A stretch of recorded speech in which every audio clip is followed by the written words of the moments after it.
Hello, it is Ryan, and I was on a flight the other day playing one of my favorite social spin slot games on ChumbaCasino.com. I looked over at the person sitting next to me, and you know what they were doing? They were also playing Chumba Casino. Coincidence? I think not. Everybody's loving having fun with it. Chumba Casino is home to hundreds of casino-style games that you can play for free anytime, anywhere, even at 30,000 feet. So sign up now at ChumbaCasino.com to claim your free welcome bonus. That's ChumbaCasino.com and live the Chumba life. No purchase necessary. VGW. Void where prohibited by law. See terms and conditions. 18+. Blog Talk Radio.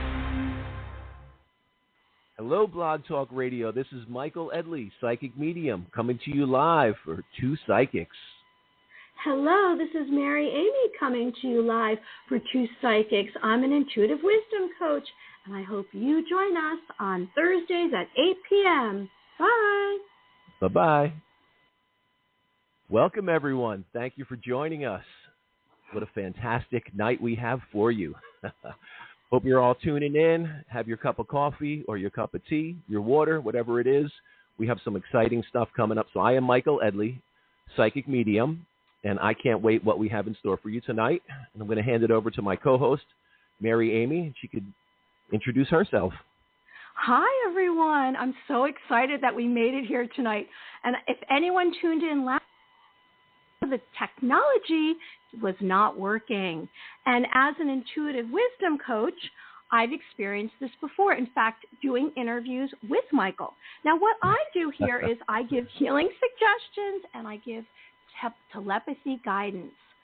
I have been working as an intuitive wisdom coach a much shorter period of time than Michael. Since 2015, in fact, I met him then at my very first Psychic Healing Fair in New York City, and I worked at that since then, and I had my own practice where I had clients, and I gave healing advice, and I guided through whatever issue they had, personal, interpersonal, business. But when I met Michael, there was definitely a very strong connection, and I went on to interview him multiple times because I decided not only do I want to be an intuitive wisdom coach, I would like to host. And I met Michael, and he had so much experience with spirit, being a medium, and I did not. And I had decided that I was not going to let those spirits contact me.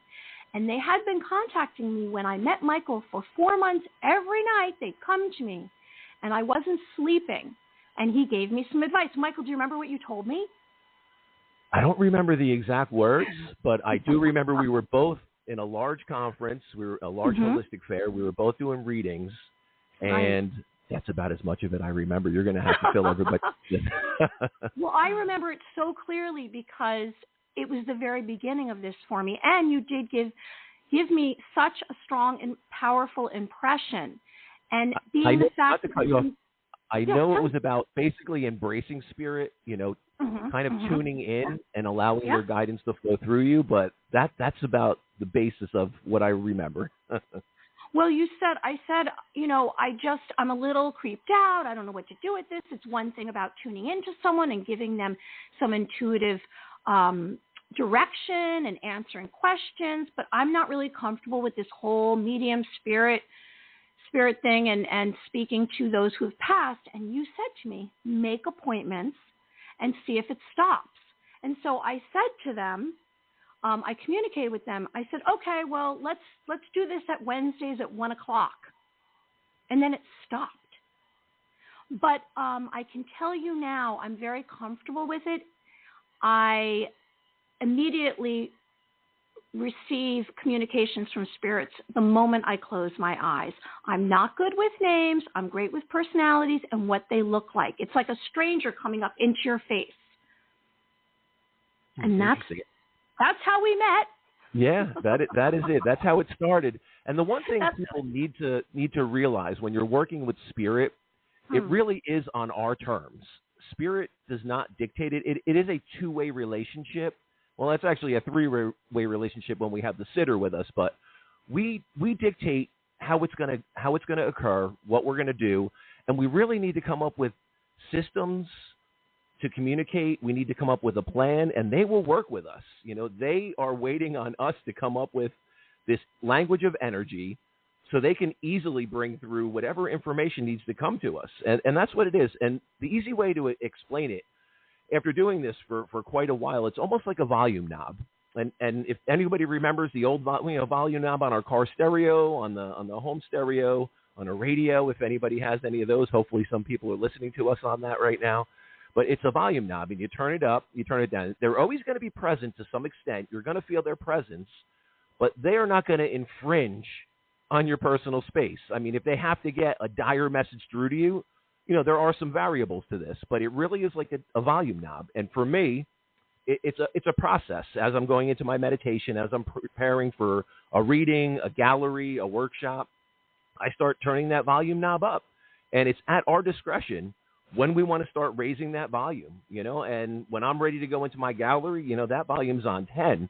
But when I wake up in the morning, I might set it to a 2, and I might start getting bits and pieces of information throughout the day. But obviously, when I'm driving down the highway and I'm going through traffic, I don't want spirit dropping in on me and having all kinds of information coming through, because I'm not going to be able to focus on it. Or if I do focus on it, I could slam into the car in front of me, So it's a process that we need to establish, and that's really the beginning of it. It's a two-way connection with the angelic presence, the divine, our guides, our loved ones in spirit. There's a whole gambit of divine realms around us, and we tune into that, and we learn to communicate in a language of energy. And that's really the easiest way to explain it.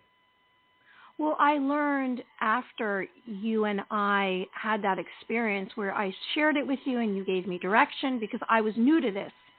And I learned that when I did, in fact, say, no, I was actually blocking all kinds of other insight and knowledge and other kinds of experiences, I guess you could say, in psychic phenomenon, in the paranormal, in extrasensory perception. And now I am in a place where I've kind of hit the boundaries in a lot of different directions related to being a psychic, if you want to call us that. And I can say that you just have to push away doubt, have acceptance, have confidence. I think come from a place inside your heart space of love and joy.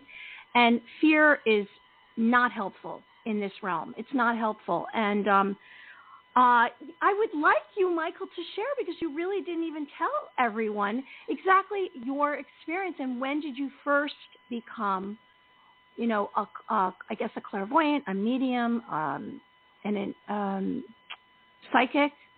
How did that happen for you? Share with them. Absolutely. So I'm what you call a born psychic.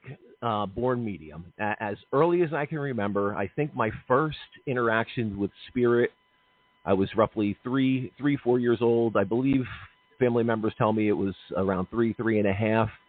But my first occurrence was I lived in an old house that was near train tracks. My family's first house. My parents were newlyweds. I was, a couple of years in that house, and I was down. We had, if anyone remembers, like the old houses that have those stairs that open up from the outside, the big metal doors, and you walk down, the staircase down into your basement. And a lot of older homes have that.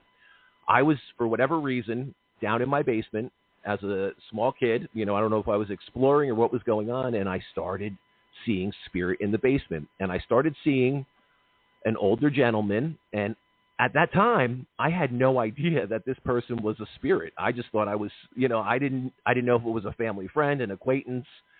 And I started talking to this gentleman. So when I went upstairs and I started telling my mom I was talking to the man in the basement, you can only imagine the horrified look on her face. I don't remember her horrified look, but I've heard stories of it. But so much so that, at some point later, my family had moved us out of that house. But to bring you back to that, I started seeing spirit at a very young age. I remember a birthday party of mine. I started seeing family members that were no longer alive, and they were around, and they were at the party, And I guess I'm very fortunate that I had a family that was pretty open to these aspects of things.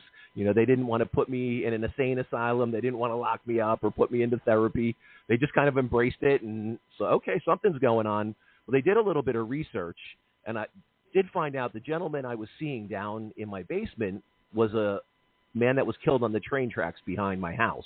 Mm-hmm. So that was a little bit of information that we got, but many different things that happened. I remember one Christmas where I started talking about all the Christmas gifts that people, family, friends were bringing over for me. And I remember getting yelled at. What, did you look at the gifts? Did you, how do you know this? And everyone thought that I had snuck around and I had looked in, found some wrapped presents and unwrapped them or looked at them. And I mean, as a kid, I probably did that. But at this point in time, I just knew certain things I was getting. And I started talking in explicit detail of the gifts I was getting. And I remember explicitly, my uncle was, I believe he was in New Mexico or he was out west.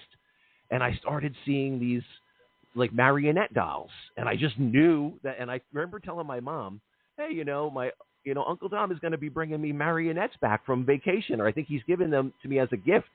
And she was like, "Oh, how do you know that? You don't know what he's bringing you."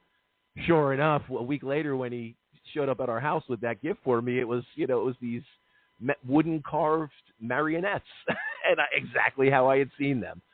So there is a whole realm, a whole world of energy around us that we don't see, but we absolutely can tap into. I think, unfortunately, in a lot of society, when smaller children are opened and tuned into this, because they don't have, all these preconceived barriers and blockades around them to tune into this, and a lot of people may be put into therapy, or the parents think they're crazy, they discredit it, the imaginary friends. I was very fortunate to have a family that, laughed it off, but embraced it. And it never stopped developing. It's something I always had with me.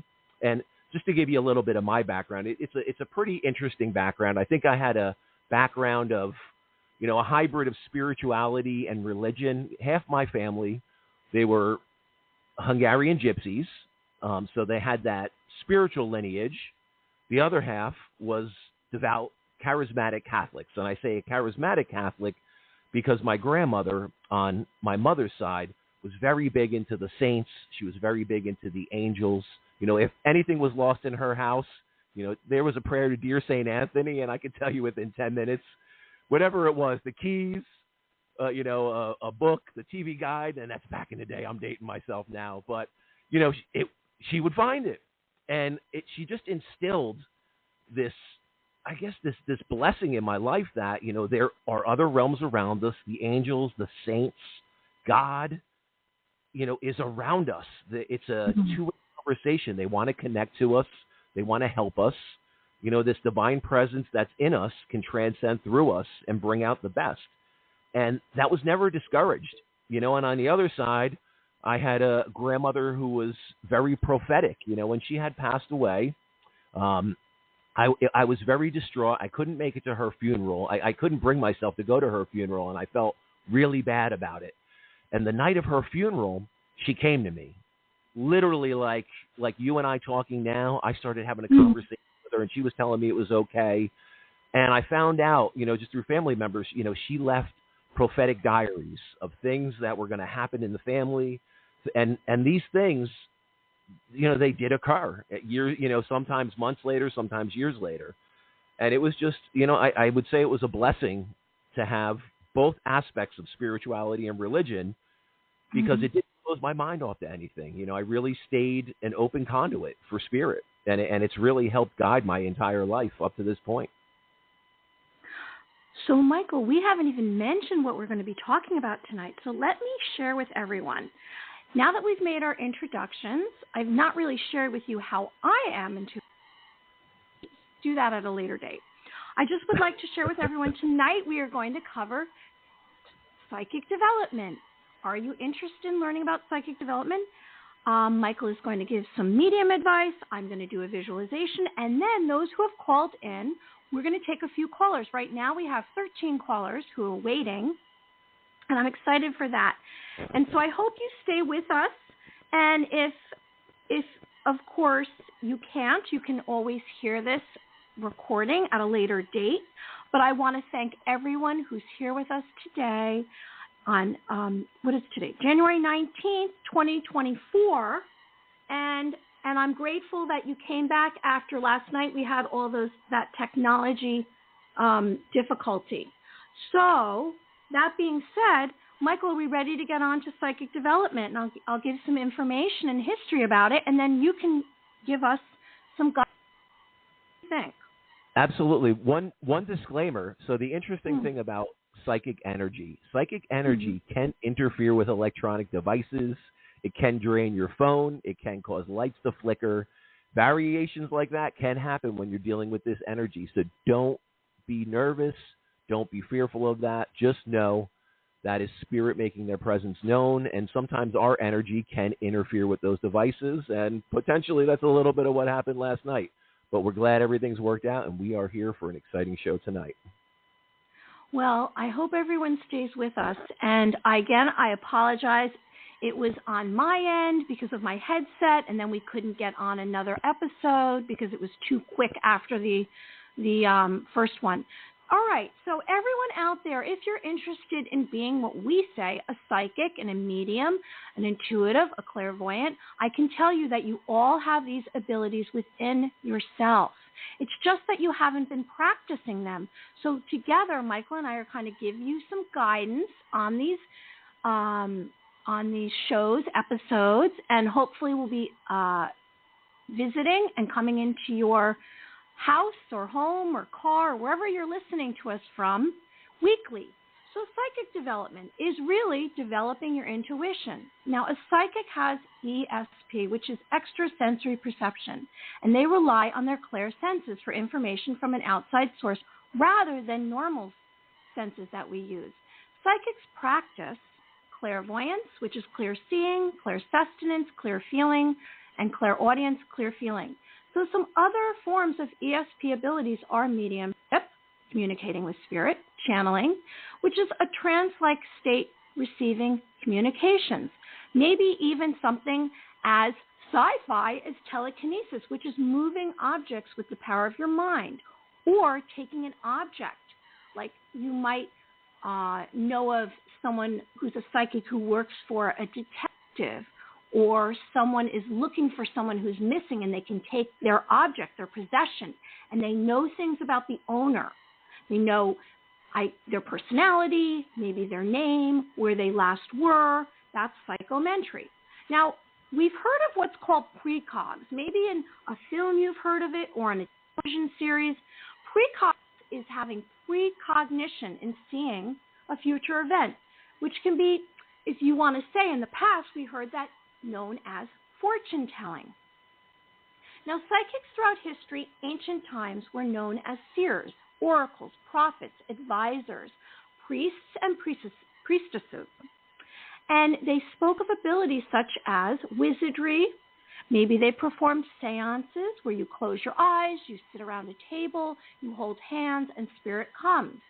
Or palmistry, which is reading from a palm, your lifeline, your love life, what kind of events are going to happen in your future.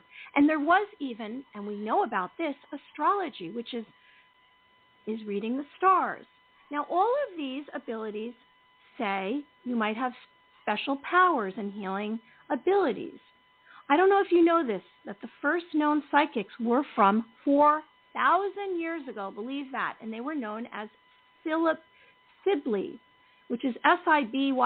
And if you stay on, you'll know that I butcher words, so that's how you spell it. And that was in 2000 BC. And those were ancient Greek women, and they were known as the psychics. And as time went on, they were called the 9 Sibyls, 10 Sibyls, 12 Sibyls. Now, in time, suddenly visionaries were punished, and skeptics claimed it was crazy, maybe it was a fable or a fad. Now, our quest here is to give you our knowledge, experience, and have fun conversations. Before I go, I want to say a few notable psychics you might have heard from or heard of are Nostradamus, if you know, back in 1505, and he passed away in 1566. Edgar Cayce, Sylvia Brown, Jean Dixon. So, Michael, let's learn about some psychic development. I know you had a school, so can you share some with our listeners? Yeah, absolutely. Yeah, so for many years, I had the New Jersey Spiritual Center, great facility where we did lots of psychic development. So a few different things. So let me run through the clair senses again. I'll just kind of confirm different ways people may sense these things. So I can tell you how to recognize your dominant clair. A lot of times your dominant physical sense may show up as your dominant psychic sense. So take, for instance, an artist who their vision, visually, the seeing, their dominant psychic sense may be clairvoyance. So that, just to give you an idea, a lot of times your dominant physical sense here in the now will be your dominant psychic sense. So clairvoyance, clear seeing, clairaudient, clear hearing, clairsentience, clear means a clear feeling. Clairalience means a clear smelling. Clairgustinance, also a tasting, clair tasting. And then one of my dominant clairs is claircognizance, and that's a knowing. So a lot of times it comes to you in many different ways, and sometimes spirit will work in a way that several different things on you. You may see it, hear it, feel it, know it all at the same time, and you have to work through that. So it really is a process, just like anything, just like learning an instrument, learning a sport, learning how to ride a bike.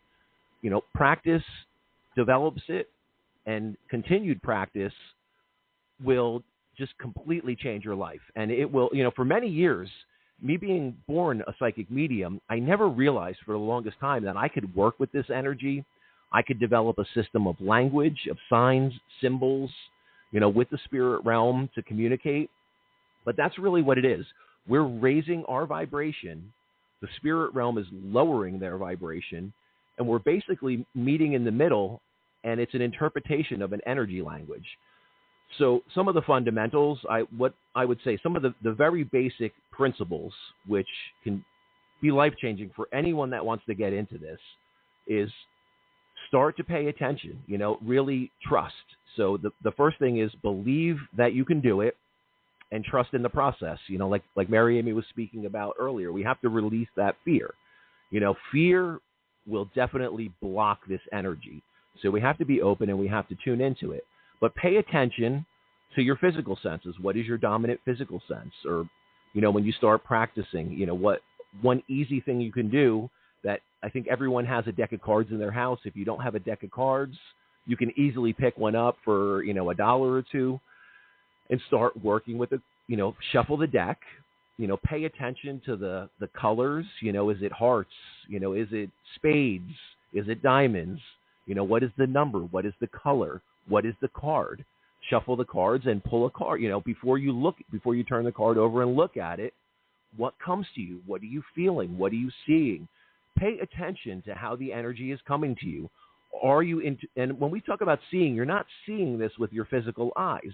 You're seeing this with your third eye. It's almost like a vision that's being imprinted in you. So if I ask everyone right now, think about an apple, okay? Think about a red apple and bite into that apple. Okay, so how many people in their mind's eye saw that red apple? How many people heard the crunch of that red apple as you bit into it? How many people can smell that, or think about lemons? How many people right now think about squishing a lemon or putting a lemon into your water? Can you taste that? Did your mouth salivate? Did you, a lemon, or did you smell it? So when we start working with this energy, really pay attention to how it's coming to you, because you're going to start to understand what your dominant clair senses are. And again, a lot of these clair senses will initially be dominating of what your dominant physical sense is. And, that's an easy way to do it. And one thing everyone should start working with too is trying to meditate, trying to quiet down what the Buddhist monks call the monkey mind, the chatter. We all have to-do lists. We all have priorities. We all have different things going on in our life that can pull us out of the inner silence that we really need to connect. And it's not something that you're going to do overnight. For me, it was probably a solid 2 years of really trying to meditate each day and working with that. And the first, probably several weeks I started doing it, I would find myself a minute in and I'm thinking about what I need to do the next day or what I'm cooking for dinner or, what's on my to-do list. It's a process. It's a learning process. And this learning process has to unfold. And it does take time. Some people will drop into this meditative state sooner. Some people it'll take a little longer. But understand, for me, when I started embracing this work and doing it consistently, it took me 2 years to truly get into a meditative state that now, within, a minute or two, I can drop right into that state and I'm there. But let me tell you, going into, like when Mary Amy was talking initially, when we met in New York, I would be traveling into the city. I would be dealing with the hustle and bustle of Manhattan. Sometimes I'd be on a subway, going to a different location or a venue, and I would have to start trying to meditate, really distracted environments. So the best thing you can do is just practice, practice, practice. That's the easiest thing. Don't hold yourself to this high standard of, I have to be this meditative monk in a week. Just give yourself the leeway to practice and start slow.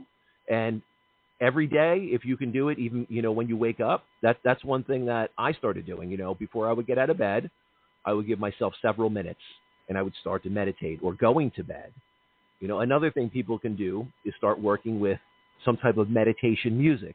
There's lots of great stuff out there, no vocals, sometimes it could be classical music. If you pull up a number of different areas, there's meditation music. It'll put you into a tranquil state. You can listen and just start slowly developing that meditative mind with the music. And, that's a great place to begin. And a lot of the music out there now is also, has binaural beats. They speak about hemisync, different tones that will try to cause the left and right hemispheres of the brain to syncopate. And it kind of opens this whole entire realm that most people don't even know exists. And there are things out there to help empower us to get into a meditative state and quiet the monkey mind. Another thing, and I know I'm throwing a lot of stuff at you, but breath. So if you have no music or you don't want to listen to music, find a quiet space. If there's a space you can go to with no distractions, like here on the Jersey Shore, it's the winter. It's a little cold outside, so I'm not going to tell people to sit outside under a tree or in a park. But in nature is a great space. Just letting yourself go, letting your energy unwind, listening to nature, connecting to that. It's a great space to start meditating. The ocean. I'm very fortunate to be here at the Jersey Shore. When I sit on the beach and I listen to the waves, it's amazing. I mean, it's just, my mind just starts to settle and it unfolds to a whole new realm. And that's really the basics of that. So I would say, just pay attention while you're doing this to how it's coming to you. Are you seeing it? Are you hearing it? Are you feeling it? Are you smelling it? Are you tasting it? Is it just a knowing? Pay attention to how the information is coming to you. While you're gathering that information, put yourself into as meditative of a state as you can. Focus on your breath. Breathe in, slow breaths in. If you can breathe through your nose, try to breathe in through your nose. Slowly hold that breath and then exhale. Focusing on your breath a lot of times will quiet down the monkey mind. Put yourself in a good environment. Focus on the breath. Pay attention to how the information is coming to you. And don't have any preconceived notion of how it needs to happen or what type of time frame it needs to happen in. We're all on this personal journey. It's an inward journey, and we're working with a whole new realm of energy. So, it's something that we have to give ourselves grace to allow it to unfold. And that's probably the easiest way to kind of sum it up. I am, every time I hear you speak, Michael, I have more insight. And I'm kind of on my own journey, and I am in a baby state compared to all of your experience because I haven't been at it as long as you. And obviously, we both have natural tendency with our clairsenses, you with the mediumship, et cetera, and then more for me, I'm more of a clairvoyant. And I've actually been practicing on my lives on YouTube with Psychic Phenomenon. At the end of the hour, the last few minutes of the hour, I get into Psychic Phenomenon, so I practice. And then I went on and I've created some basics of telepathy. While you were speaking, I got a chance to connect with some of these callers, and I really appreciate everyone calling in. So I did speak to a few callers. Now, if we can't get to you tonight, look at our upcoming broadcast, if you follow us, you should receive an alert and try to call as soon as the show starts to be one of those who receive a psychic reading. Now, before we get on to Michael's going to share some of his upcoming events, I just want to tell you where I am. I'm in New York. He's in New Jersey. We're East Coast psychics. And I, at a young age, in a nutshell, I had some near-death experiences. I was 2.5, and a near-death experience. I almost died. And I was on my last breath. And I wholeheartedly believe that angels visited me and were taking me to the other side. And I was not ready. I was definitely not ready. And I have a very strong connection to God. And I pray and the Virgin Mary. And I've been obsessed with angels forever. And they visited me in dreams. I have lucid dreams. I speak of them. And they are divine beings. They are inspirational. I believe we each have guardian angels that are with us from birth. And not only did I have one near-death experience, I had another near-death experience when I was 6. So I have this connection, this very mystical connection at a young age that I believe gave me, more ability naturally to start, and I was open to it. And I am totally behind everything that Michael just shared with you about psychic development from what I did here, because I was speaking to some of the callers.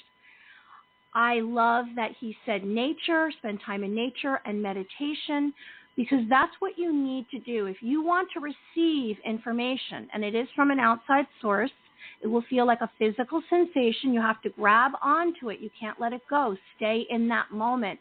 You need to be relaxed. You need to be in a quiet space. No tension in your body. Focus on your breath. Do not think. Just receive through your senses. Okay, so Michael, why don't you share with everyone your upcoming events and services, and we'll keep moving forward tonight. Yes, absolutely. Thank you, Mary. Appreciate it. So a few things that I have coming up. So I'll just tell you your best way to reach out to any events I'm doing. Find me on Facebook, Eye of the Spirits with Michael Edley. That is my Facebook page. Eye of the Spirits with Mike Edley is my meetup page. Or you can go to my website, and that'll link you to either of those, michaeledley.com. And a lot of stuff, pretty much everything I'm doing is listed on there. I do have, if anyone's on the local scene, if anyone's in New Jersey, around the Jersey Shore area, or wants to come into the Jersey Shore for this upcoming event on February 11th, right in time for Valentine's Day, Sunday, February 11th at the Garden State Distillery. I think we still have several tickets available. I have a Reiki and Readings event. Great day. We start out, everyone goes through a Reiki massage, an energy massage, and that's something we'll talk about, different variations in energy healing, energy work. But Reiki, I'm sure a lot of you that are listening in are familiar with it. If you're not, it's a phenomenal practice of healing energy. It's basically a Reiki massage where we have phenomenal, very gifted Reiki practitioners take you through that. They tune the body into this energy healing. They tune your body into energy and this spiritual realm. And it opens you up to the presence of spirit. And then going from that, you go into a reading. And, it's myself, and I have several other great readers that work with me. It's a great facility. It's the Garden State Distillery. They have alcoholic and non-alcoholic beverages. So, and I don't recommend people really drinking a lot before they go into their reading. It makes it a little more difficult for the medium, but it's a great facility in downtown Toms River, and you can bring your own food. You can sit at, it's just a great environment, and there's a lot of stuff in the town local to do. But on February 11th, there's a Reiki and Readings event, Sunday, February 11th. If you go to my Facebook page, all the links for that event are coming up. I also do private readings. I can do those in person. I can do those by telephone, on Zoom. You know, I do small group readings. I do gallery readings. So everything that I'm doing is always going to be listed on my Facebook page. So Eye of the Spirits with Michael Edley is my Facebook page, and I appreciate you guys, all of you coming out, following my page. If any of you want to come out on February 11th, that is the next upcoming event, and I'd love to see some of you there. Yay, I'm excited. Okay, everyone, I just would like to say, give me some patience because this is a whole new thing for me, this switchboard, and when I take some callers, and we present them, and we're both going to give some input, but Michael's really going to kind of take over because already I can tell that that's the direction we're going in tonight. Just have patience with me. So I'm going to figure this out, and I already have a few people right now ready to go. But before we get on to that, I just want to share with you what I offer. So you can find me on, I have a YouTube channel, Mary Amy.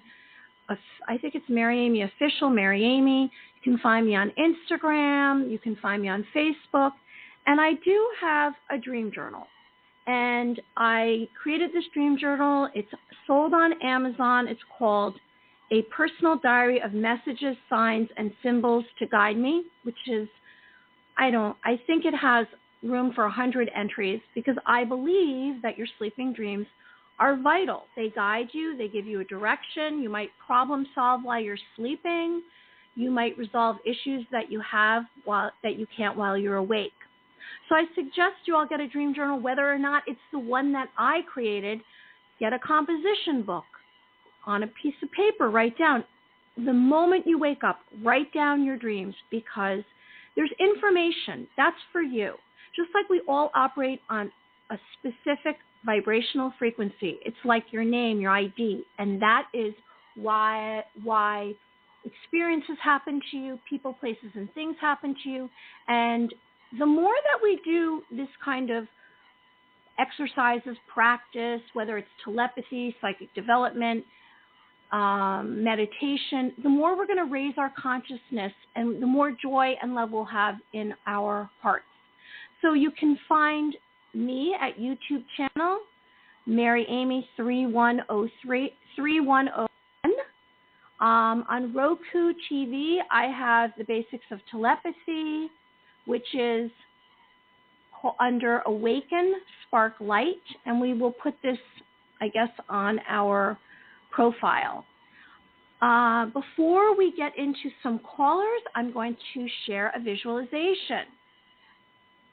Okay, so what exactly is a visualization? A visualization is a way of expanding your energy field, your memory, your focus, your concentration, and it's a way of having better outcomes. A visualization is a visual sensory exercise, and it's guided mental imagery in the mind's eye, and it influences our thoughts, our emotions, and our behavior. And from a visualization, you will gain, most definitely, hope, peace, and an improved memory. So together, let's do a visualization right now. It's only going to be for a few minutes. Bear with me, and then we'll get to those callers, and we'll hear some advice, some guidance from Michael Edley. Okay, so I would like everyone to, they can, get into a comfortable position. Let out a breath. I'd like you to sit or lay down. And we'd like to take away any kind of stress or tension that we have in our arms, our legs, our torso, because here we are, it's Friday, probably been doing a lot of tasks through the week, and maybe you have a long work week. And so I'd like you to just take this moment right now and relax. And we're going to focus on our breathing, which means that you're quieting your inner world.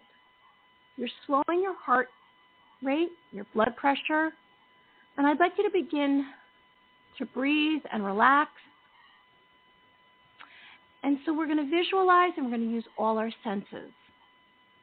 And I'm going to give you a 2-minute visualization. And during that time, you're going to focus on whatever I'm speaking of, And you're going to try to go deeper and deeper into that location or that place, that vision.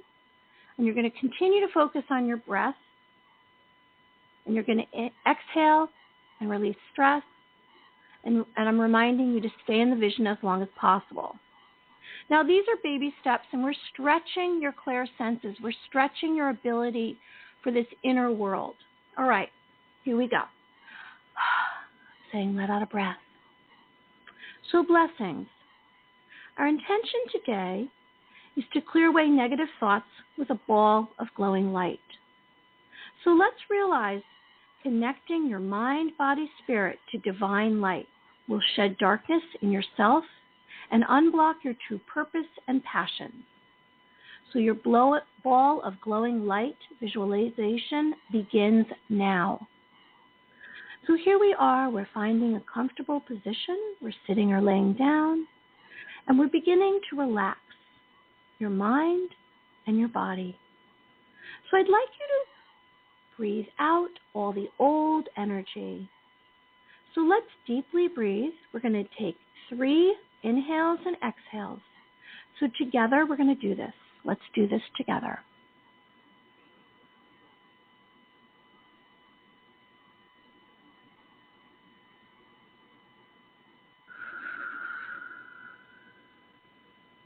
And try on the 7 count.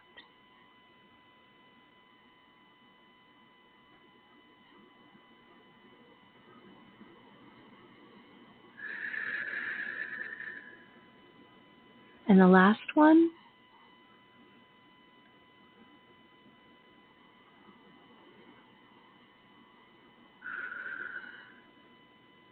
All right, so together, I would like you to scan your body for stress from the top of your head, which is your crown chakra, to the tip of your toes.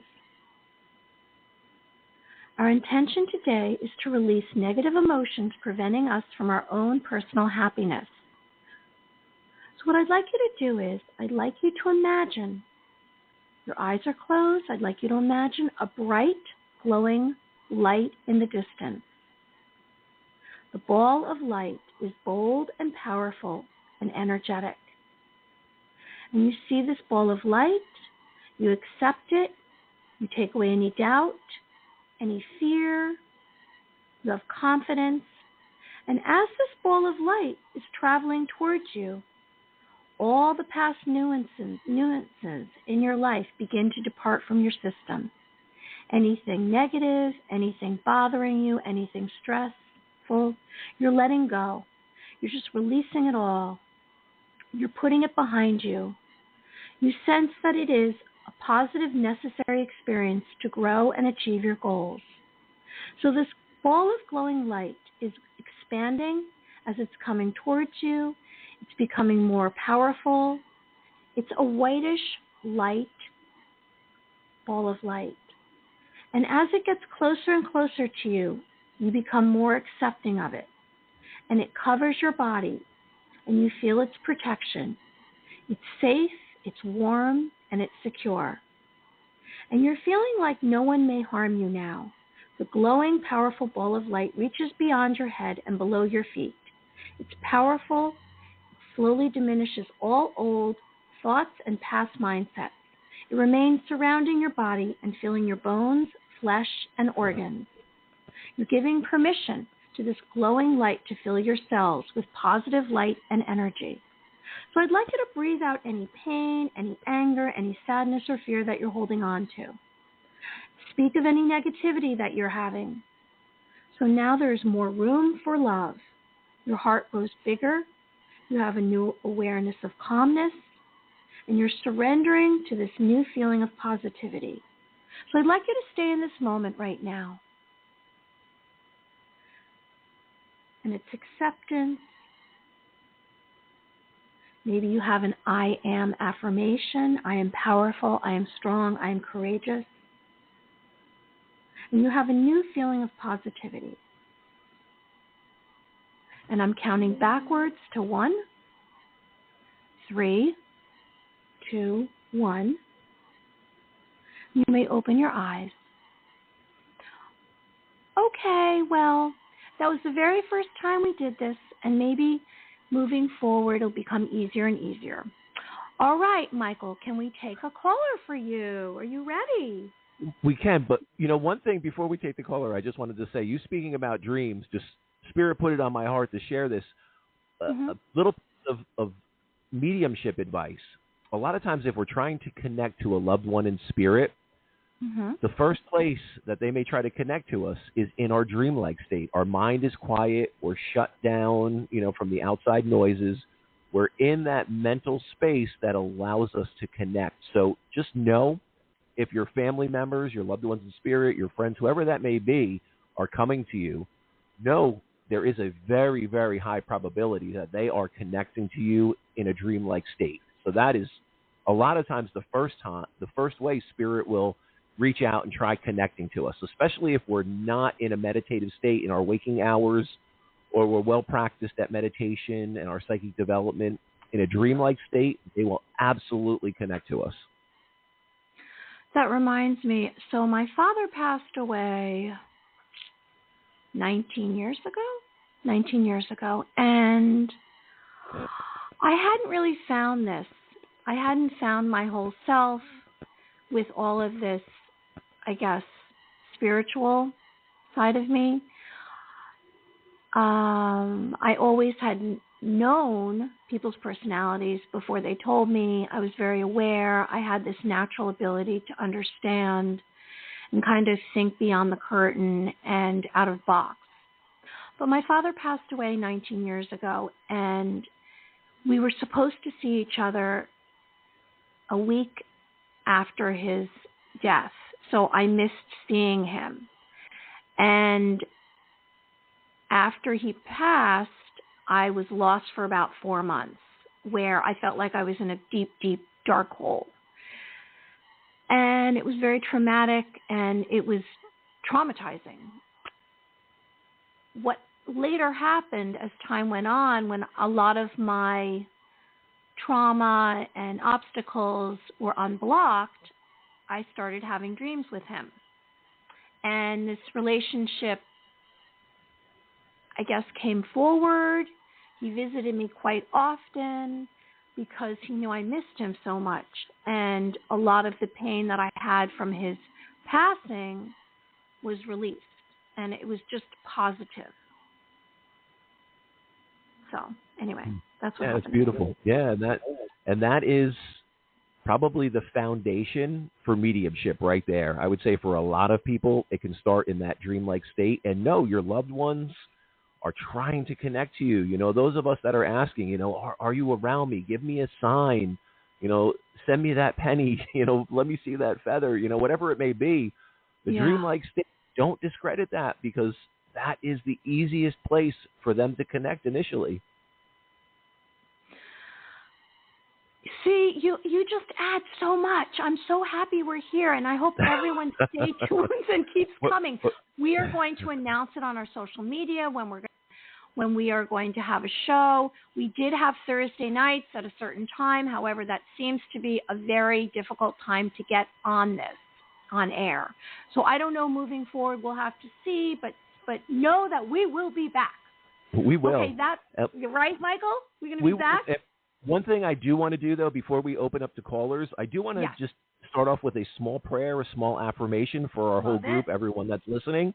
So I want everyone to just envision the divine presence of love flowing through them, flowing through the top of your head, the crown chakra, just trickling down like a waterfall and going out the bottom of our feet, grounding us back into Mother Earth. Okay, so, and if everyone wants to do a little bit of the visualization that Mary Amy was just taking us through and breathe, that'll absolutely help in this process.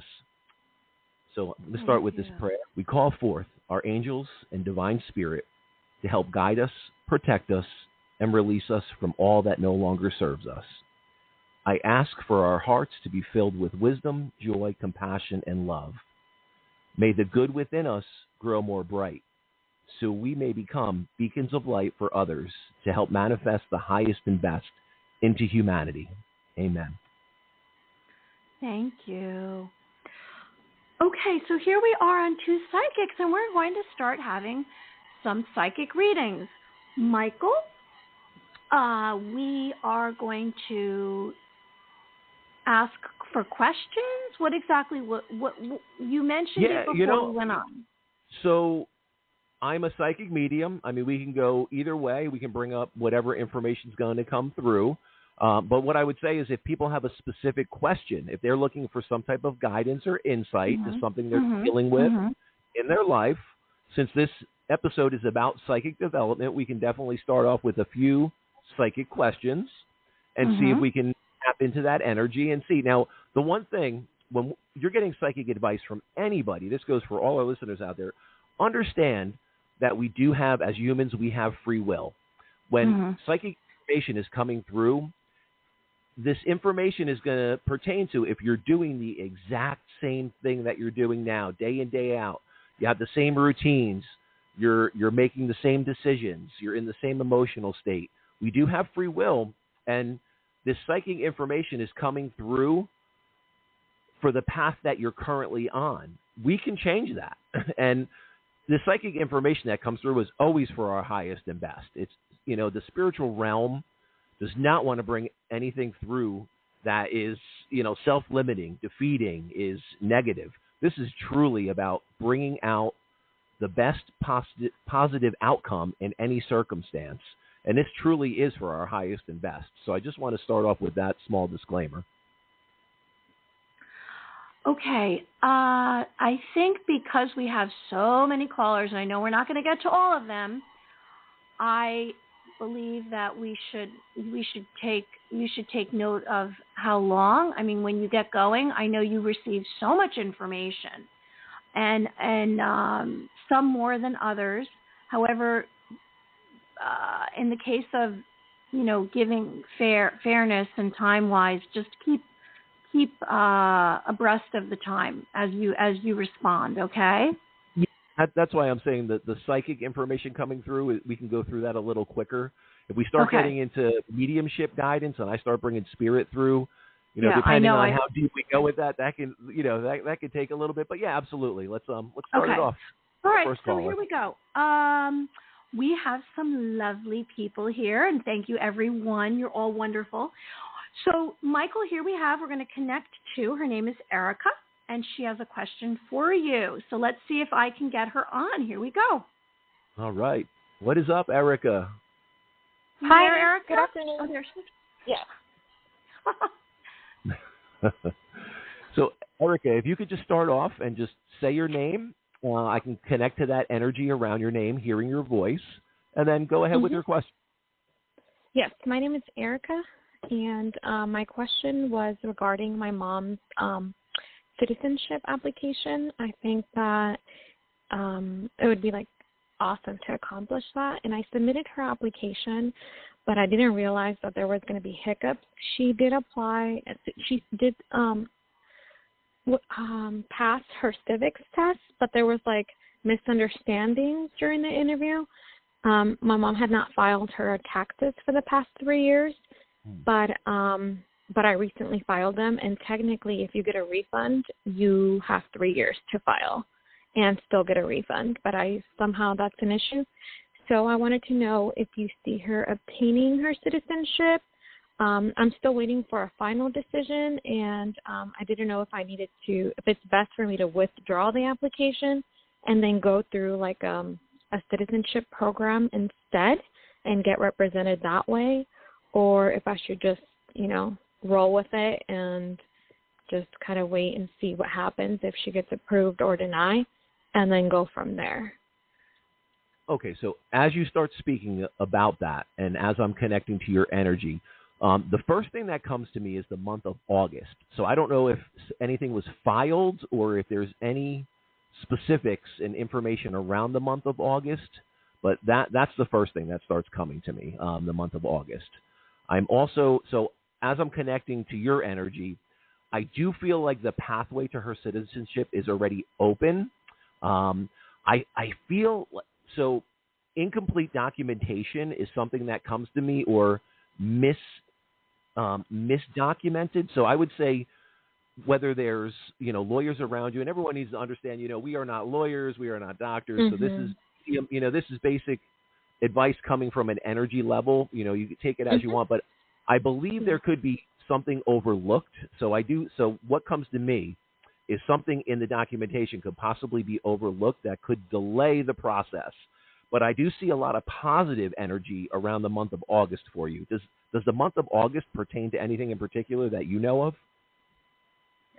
I don't even remember when I filed, but it probably was around that time. I know it took like 3 months, and she didn't have an interview till November, the beginning of November, so it probably was filed in August.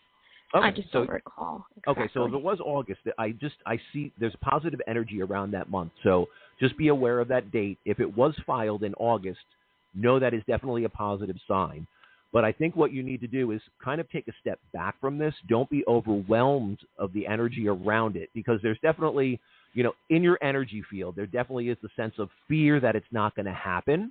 I'm a very big advocate of manifesting in the law of attraction, and there's a lot to that. But I do think you can start visualizing her citizenship, see her citizenship, see her as a U.S. citizen. Start putting that energy out there, and rather than coming from a place of fear, concern, worry, anxious energy that's around that, try to shift that to a positive energy, and I think that will help empower you. That will be one of the first steps, but I do see a lot of positivity around August. Now, question, do you have a grandmother on your mother's side in spirit? I feel like there's a grandmother energy, older female energy that's coming to me from your mother's side. Probably her grandmother. Okay. Is there an S around the family name? So I'm also seeing an S. So I don't know if this is someone around you here or could be around her, Sharon, Stacy. But I'm seeing a dominant S, an S as a dominant letter. So I'm not sure, and we're not totally focusing in on the mediumship aspect of that. But I feel like some of this information that's coming through, it is coming through older female energy on your mother's side. So whether that is her grandmother, can you take the S? Is there an S in the family here or in spirit? Like a grandmother? Is that what you mean, or somebody? Yeah. So the name, the S, like a Sharon, a Stacy. Is that an S? So I have a cousin named Cynthia. Cynthia with a C or Cynthia with an S? With an S. Oh, it is with an S. Okay, so she could. Not sure, but I'm seeing. Okay, so Cynthia is here with us, and would she be and she's connected to that side of the family? Yes. Is she somehow connected to your mother's citizenship or trying to obtain the citizenship? No, I don't think so. Okay, so if there's no other S that you can relay any information to, you may want to ask her. I don't know if her fields of expertise or anything could give you insight and guidance, but I feel like there's older female energy around you. So she was definitely showing me the month of August, and I'm seeing a dominant letter of S. So I'm not sure why I'm seeing the S, and I'm not completely focused in and in my meditative state to pull that through. Also, is there your mother's home country? Is there any aspect to the Portugal or somewhere? Where are we going to? Mexico. We're going to Mexico. We're going down south. Okay. So is there any family lineage to Portugal? Not that I'm aware, but I'm pretty sure we're mixed. Okay. I don't know why, but just in your energy field, for some reason, Portugal keeps coming to me. So I don't know what that has, and we're not going to spend a ton of time, focusing on that if you can't take it initially. But I don't. So I heard Portugal, so I don't know what that what aspect there is. This may even be if you're looking to align with certain people. If this is attorneys or someone that deals with citizenship, I'd be curious if they have ties to Portugal, or if the S could be tied to some type of positive influence from some legal aspect. A lawyer that you're dealing with, a law firm, and S being like a prominent letter in that law firm's name. But I just be aware of that S. The S, and this could be a name of someone that has positive influence around these circumstances, the month of August. And I don't know how Portugal is tied into this, or tied into the family, or tied into this older female energy that is coming through on your mom, from your mother's side. But I'm definitely getting that. So just to because obviously these are mini readings and we're kind of jumping through this a little. I'll try to give you a small summary of it. I would say the energy I feel around this, August is a positive